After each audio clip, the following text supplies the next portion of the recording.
Good morning. My name is Adam Kahn, and I'm the Rational Investor.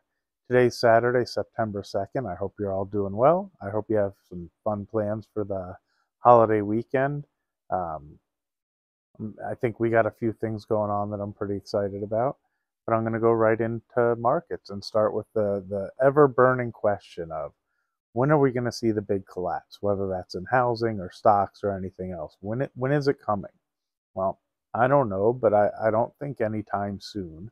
I get all the things that I see, and people make some great data points, and there's always great data points for the negative. But day in and day out, markets tend to continue to move higher, and owning assets is generally a better decision than not owning assets.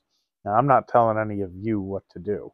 I understand that interest rates for housing is high, prices look high in comparison to where they were a short time ago. But markets are markets and things move wherever they move, and nobody really knows where it's going to be in a year or 6 months or 5 years for that matter. I just know for me, I'd rather own a house than rent, and I'd rather own stocks than not own stocks. And I don't see anything really changing dramatically in the economy in the next few months that would alter that. Stocks go up and down, houses go up and down. I try to look for panic or euphoria for me to make any decision I'd like to, and I don't really see that going on other than the personalities of people I see on TV or on YouTube as well.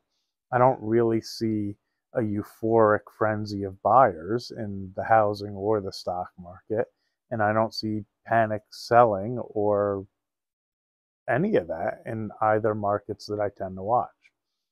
For the most part, it seems like normal day to day stuff with TV announcers and YouTube people making it seem extremely hyperbolic and better or worse than it is. And that's where trends usually continue.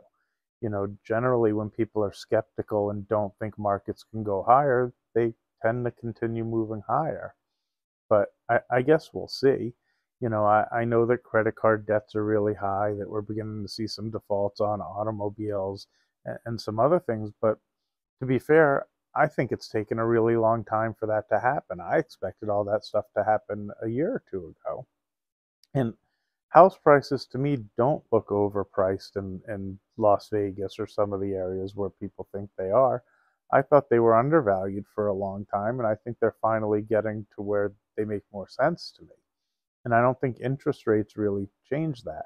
In terms of the housing market, I think a bigger thing is supply and demand. And there really isn't a lot of inventory, and there is demand. That people do want to buy, unless some large unemployment comes along, which Fed's not trying to destroy the economy, they're trying to slow things down. And I want to explain that a little bit.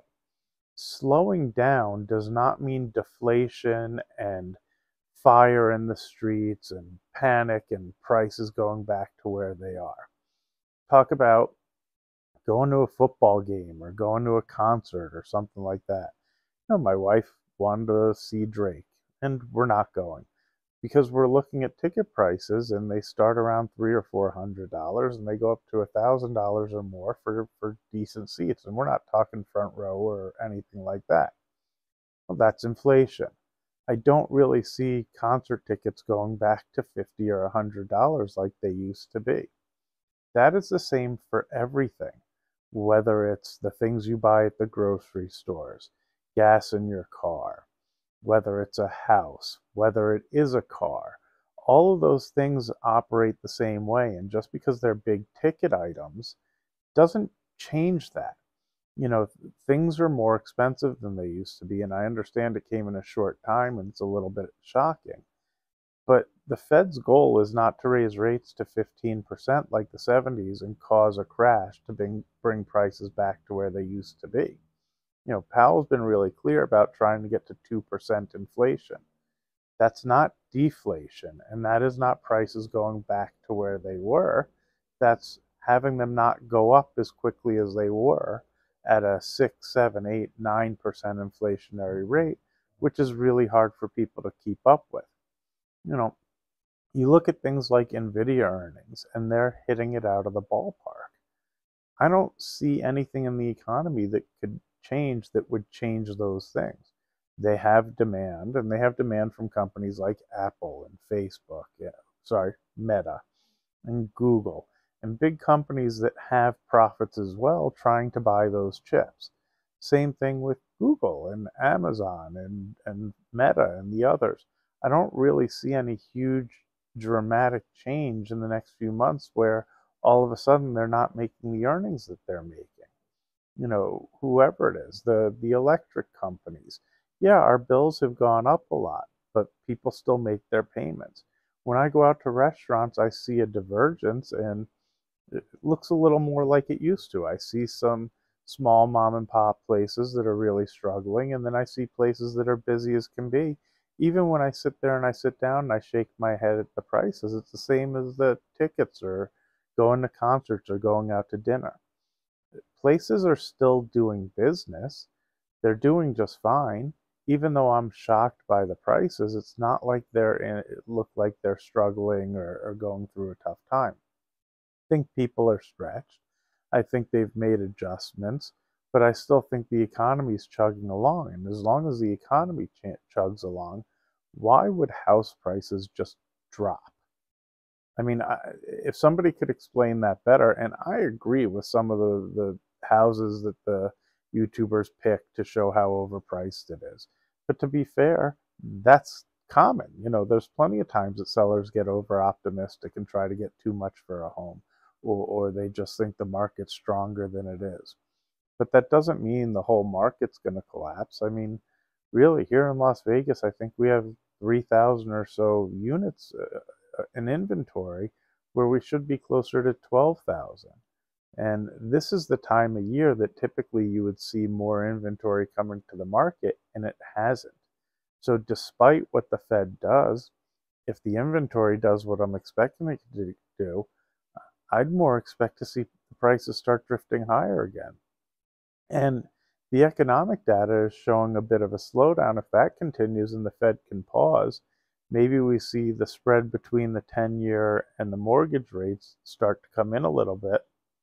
And if you see mortgage rates start to improve, I think same thing, you'd have another leg to the upside.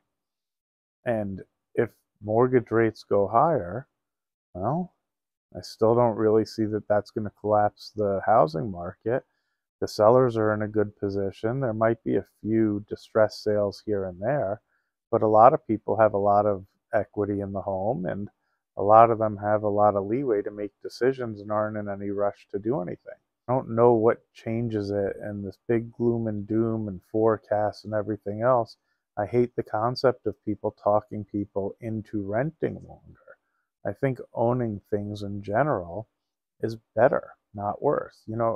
Whether it's stocks, baseball cards, paintings, I don't care if you collect wine or whatever it is you guys know about. If I could get one message across, it would be saved for your future and not spend.